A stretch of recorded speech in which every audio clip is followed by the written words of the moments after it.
আসসালামু আলাইকুম ওয়া ৰাহমাতুল্লাহি ওয়া বাৰাকাতুহু। বন্ধুসকল, মোৰ तेरे लिए या हुसैन दिल भी फिदा जा फिदा से कफन बांध के हमने किया फैसला जारी रखेंगे सदा तेरा अहले अज़ा। হাফিজ বাবু 786 চেনেললৈ আপোনালোক সকলোকে স্বাগতম জনালোঁ।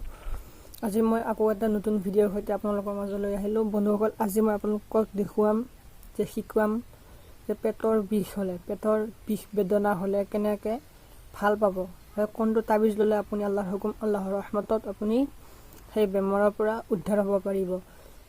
বলক দেৰি নকৰি আজিৰ ভিডিঅ'টো আৰম্ভণি কৰোঁ। পোনপ্ৰথমে আপোনালোকে চাই লওক তাবিজটোৰ গোটেইখিনি মই আপোনালোকক সম্পূৰ্ণ হিচাপে দেখাই দিছোঁ। পেট বেদনাৰ তাবিজ। কাহাৰ পেটে বাধ্যা হ'লে নিম্নত নকশাটি কাগজে লিখিয়া কবজ বনাইয়া পেটের উপরে বান্ধিয়া দিলে আল্লাহর রহমতে পেটের বাধ্যা হইয়া যাইবেন। নকশাটি এই আল্লাহর রহমতত যদি কাৰোবাৰ পেটৰ বেমাৰ আজাৰ হৈ আছে, পেটৰ বিষ হৈ আছে, আল্লাহৰ ৰহমতত এই বেমাৰ আপুনি ভাল পাব, শিফা হ'ব। বলকচোন আমি এই তাবিজটো কেনেকৈ লিখিব লাগে, তাবিজটো মই আপোনালোকক দেখুৱাই দিছোঁ। চাওক, আপোনালোকে এইটো এনেদৰে ইয়াৰ পৰা লিখি ল'ব পাৰে, ভিডিঅ'টো স্কিপ কৰি পেলাই ইয়াতে লিখি ল'ব পাৰে। তাৰপিছত মই ইয়াতে আপোনালোকক দেখাই আছোঁ, এইটো তলত লিখাই আছে এনেকৈ ধুনীয়াকৈ ৰঙা পেনেৰে ওপৰত চেনেল 6 দি কেনে লিখি ল'ব। এইখিনি যেনেদৰে লিখা আছে তেনেদৰে লিখিব। তাৰপিছত এইটো ছিঙি কেনে মই আপোনালোকক দেখুৱাই আছোঁ।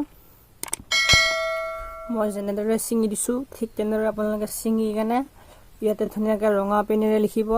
আৰবী আখৰ সদায় বাওঁফালৰ পৰা লিখিব লাগে।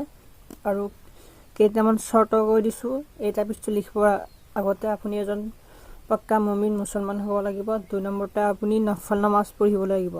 নফল নামাজ বিনে আল্লাহৰ বান্দাই কোনো কাম কৰিলে আল্লাহে বেছি পচন্দ নকৰে। যদি নফল নামাজটো পঢ়ি লোৱা যায় তেনেহ'লে নফল নামাজৰ উচিলাই এই তাবিজটো আপোনাৰ সম্পূৰ্ণ হ'ব, অৰ্থাৎ পেটৰ বিষ ভাল হ'ব। আল্লাহৰ ৰহমতত আল্লাহে শিফা কৰিব। তাৰপিছত মই আপোনালোকক দেখুৱাইছোঁ এই তাবিজটো কেনেদৰে জাপিব লাগে।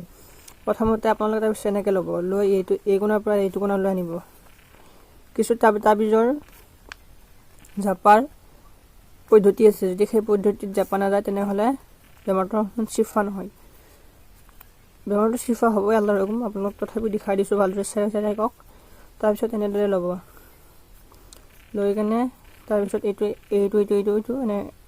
এনেকৈ দিব ইয়াতে একদম কোণালৈ।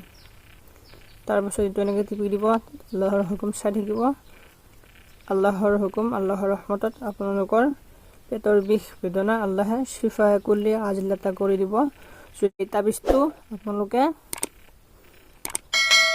মাদেলিত ভৰাই পেটৰ তল পেটত বা ওপৰ পেটত য'ত বিষাইছে তাত আপোনালোকে আল্লাহৰ হুকুম বান্ধি দিব। আল্লাহৰ ৰহমতত আপোনালোকৰ বেমাৰ শিফা কুল্লি আজিলাতা হ'ব। যদি আজিৰ ভিডিঅ'টো ভাল লাগিল, লাইক, কমেণ্ট, ছাবস্ক্ৰাইব, শ্বেয়াৰ কৰিবলৈ নাপাহৰিব। আকৌ লগ পাম অন্য এটা ভিডিঅ'ত। তেতিয়ালৈ